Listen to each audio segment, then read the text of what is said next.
warahmatullahi wabarakatuh. Selamat siang, salam sejahtera. Tetap sehat, saudara-saudara. Tetap di rumah dan tetap semangat. Selanjutnya, masih di seri kuliah hukum pemerintahan daerah, saya akan menjelaskan soal urusan pemerintahan. Pada saat kita berbicara soal pembagian urusan pemerintahan, satu hal yang memang penting untuk Anda ketahui adalah bahwa urusan pemerintahan itu pada prinsipnya adalah kekuasaan yang dasarnya dimiliki oleh presiden. Nah, saudara-saudara, urusan pemerintahan itu kekuasaan pemerintahan yang dimiliki oleh presiden dan memang itu dilaksanakan atau dilakukan oleh kementerian negara dan penyelenggara pemerintah daerah. Penyelenggara pemerintah daerah ini ya yang dimaksud adalah pemerintahan daerah, saudara-saudara, baik di tingkat provinsi maupun di tingkat kabupaten kota. Nah, saudara-saudara, yang paling penting adalah urusan pemerintahan ini pada dasarnya bertujuan untuk melindungi, melayani, memberdayakan, dan mensejahterakan masyarakat. Jadi prinsip dasar urusan pemerintahan itu adalah kekuasaan presiden. Kenapa kekuasaan presiden? Karena memang saudara-saudara sebagaimana yang sebelumnya telah saya jelaskan bahwa sistem otonomi daerah kita itu tidak boleh lepas dari kerangka Negara Kesatuan Republik Indonesia. Nah, dikarenakan presiden adalah pemegang kewenangan pemerintahan, saudara-saudara, maka urusan pemerintahan yang diatur di dalam Undang-Undang Pemerintahan Daerah kita itu jelas menyebutkan bahwa kekuasaan pemerintahan itu menjadi kewenangan presiden yang pelaksanaannya dilakukan oleh kementerian dan pemerintah daerah.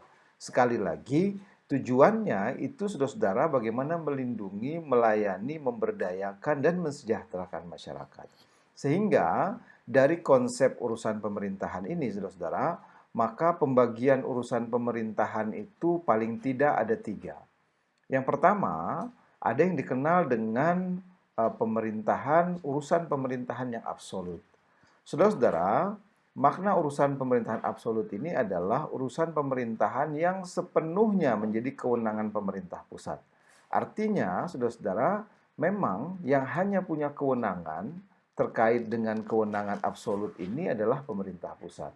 Nanti kita akan jabarkan secara rinci di slide berikutnya apa-apa saja yang menjadi kewenangan absolut dari pemerintah pusat tersebut. Yang kedua, ada yang dikenal dengan istilah urusan konkuren. Saudara-saudara, urusan konkuren itu urusan pemerintahan yang dibagi antara pemerintah pusat dan pemerintah provinsi maupun pemerintah kota, kabupaten dan kota. Jadi saudara-saudara, pada saat bicara urusan pemerintahan yang konkuren, ini artinya adalah urusan pemerintahan yang dibagi, baik itu dibagi kepada provinsi atau kepada kabupaten maupun kota. Nah, nanti kita juga akan lebih rinci membahas ini pada slide berikutnya. Apa itu yang termasuk kriteria atau apa itu yang menjadi bagian dari urusan pemerintahan yang konkuren. Berikutnya yang ketiga adalah urusan pemerintahan umum. Nah, saudara-saudara, urusan pemerintahan umum ini maknanya adalah kewenangan presiden sebagai kepala pemerintahan yang di daerah itu dilaksanakan oleh gubernur, bupati atau wali kota dan didelegasikan kepada camat. Jadi urusan pemerintahan umum ini sebenarnya yang memiliki kewenangan utamanya adalah presiden, saudara-saudara. Jadi kewenangan presiden sebagai kepala pemerintahan. Jadi posisi presiden sebagai kepala pemerintahan yang di daerah itu dilakukan oleh gubernur, bisa dilakukan oleh bupati atau wali kota, bahkan bisa didelegasikan kepada camat. Nah, ini juga nanti akan kita bahas secara khusus terkait dengan urusan pemerintahan umum ini dalam slide-slide berikutnya. Tapi yang sekarang yang harus Anda pahami bahwa pembagian urusan pemerintahan itu ada tiga prinsip dasar. Yang pertama adalah urusan pemerintahan absolut, urusan pemerintahan konkuren, dan urusan pemerintahan umum. Saudara-saudara, kita lanjutkan. Tadi saya sudah sampaikan bahwa urusan pemerintahan itu paling tidak ada tiga, absolut, konkuren, dan urusan pemerintahan umum. Nah, saudara-saudara, sekarang kita beranjak ke urusan pemerintahan absolut. ada beberapa prinsip dasar yang harus diperhatikan dalam urusan pemerintahan absolut ini. Yang pertama, saudara-saudara, urusan pemerintahan absolut itu memang pemerintah pusat dapat secara sendiri, secara langsung melaksanakan urusan pemerintahan tersebut. Akan tetapi, pada prinsipnya dalam sistem otonomi daerah kita, pemerintah pusat sebagai pemilik urusan pemerintahan absolut ini pada dasarnya dapat juga didekonsentrasikan kewenangan tersebut kepada gubernur sebagai wakil pemerintah pusat di daerah atau kepada instansi vertikal. Nah, kita ketahui bersama bahwa dekonsentrasi itu merupakan pelimpahan sebagian urusan pemerintahan yang menjadi kewenangan pemerintah pusat kepada gubernur sebagai wakil pemerintah pusat di daerah. Nah, saudara-saudara, atau kepada instansi vertikal tadi saya katakan.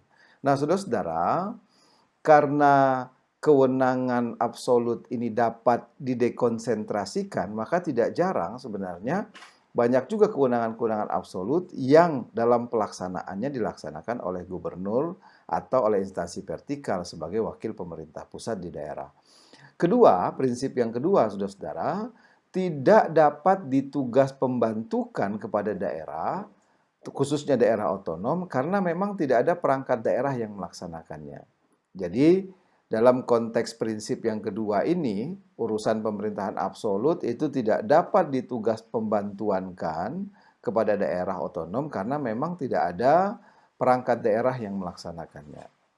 Yang ketiga, saudara-saudara, biasanya prinsip dasar yang ketiga, urusan pemerintahan absolut ini dibiayai dari anggaran pendapatan dan belanja negara. Jadi sumber penganggarannya itu APBN. Sumber penganggaran dari pelaksanaan urusan pemerintahan absolut itu, saudara-saudara, adalah APBN. Prinsip yang keempat, saudara-saudara, bahwa urusan pemerintahan absolut itu paling tidak menyangkut pertahanan dan keamanan. Yang kedua menyangkut justisi, menyangkut hukum. Yang ketiga menyangkut moneter. Yang keempat menyangkut fiskal nasional tentunya ya. Dan yang kelima itu urusan agama.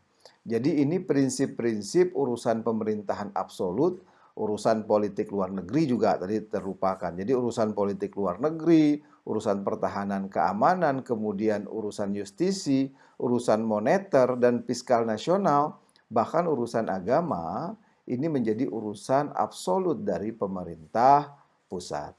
Makanya saudara-saudara, misalnya terkait dengan urusan agama, bagaimana kemudian dengan banyaknya perda-perda syariah misalnya yang muncul di daerah, ini kemudian banyak juga yang dibatalkan oleh pemerintah pusat, dalam hal ini Kemendagri misalnya, ya karena terkait tadi salah satunya ini, bahwa itu adalah urusan absolut dari pemerintah pusat.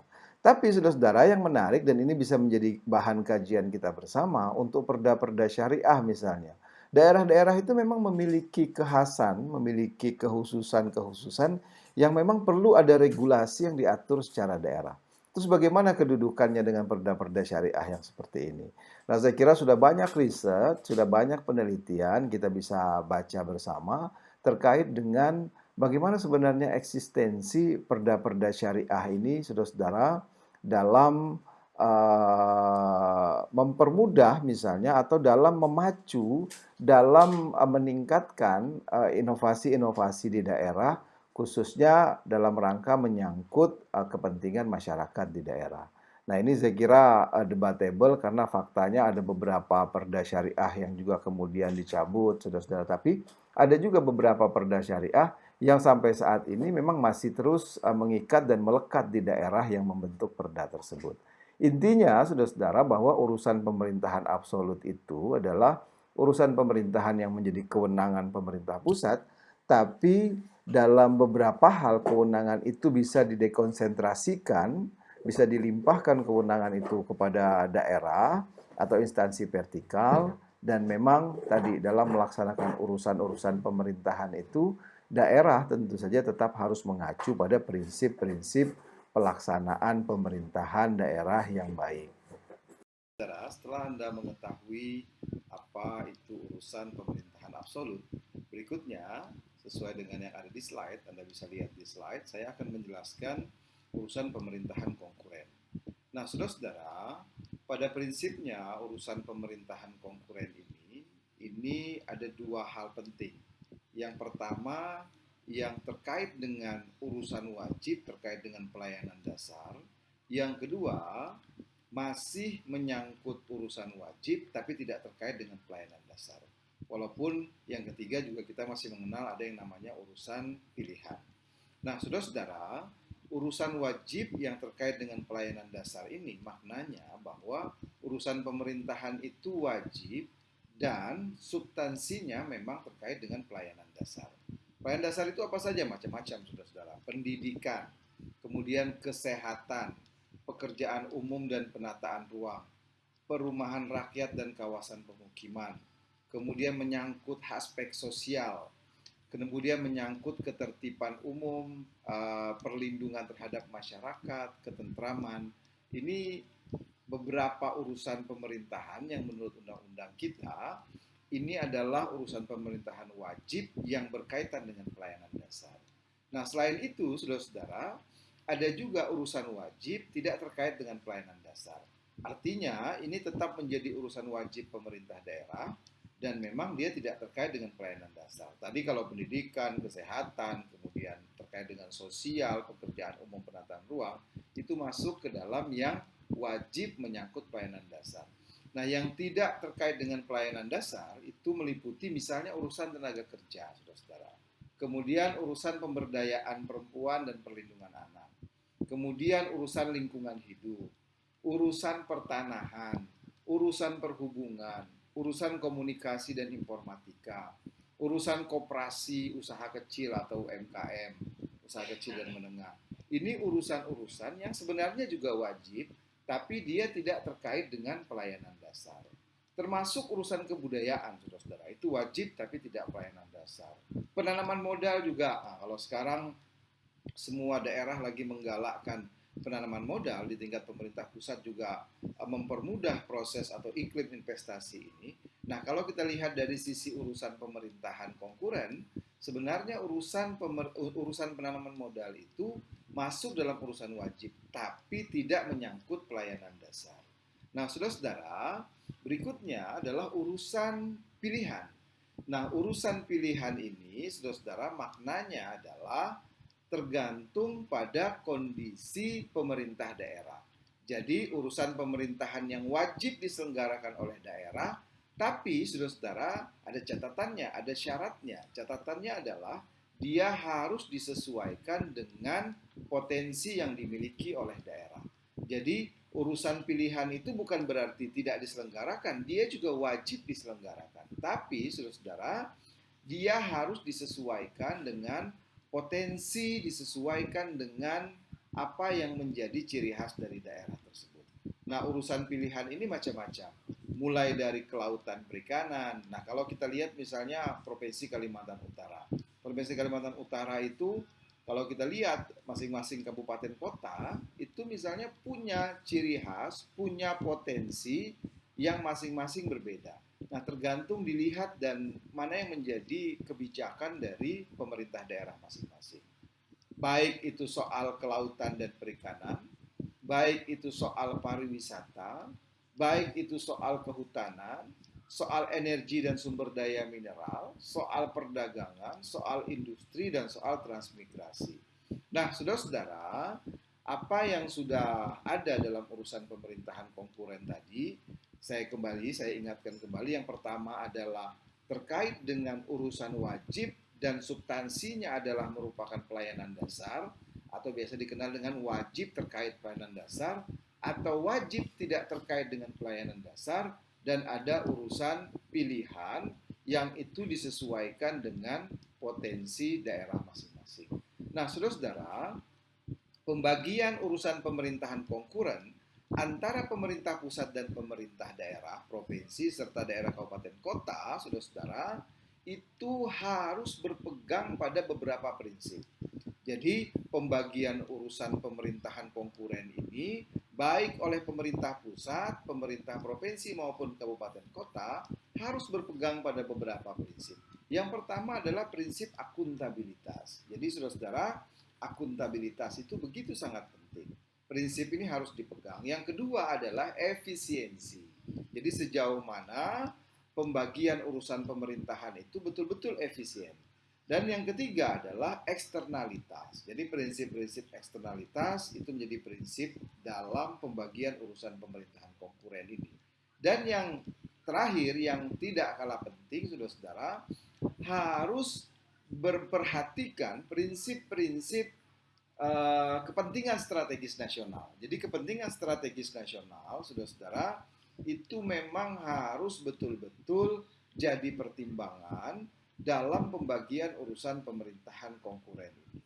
Nah, saudara-saudara, selebihnya terkait dengan urusan pemerintahan konkuren ini, bagaimana kemudian kriteria urusannya dan bagaimana prinsip-prinsip pelaksanaannya, bagaimana urusan kewenangan provinsi, sejauh mana provinsi tersebut, itu saya kira nanti bisa menjadi bahan bacaan Anda. Anda bisa perdalam kembali, misalnya berdasarkan prinsip bahwa urusan pemerintahan yang menjadi kewenangan provinsi itu kalau lokasinya lintas daerah kabupaten kota.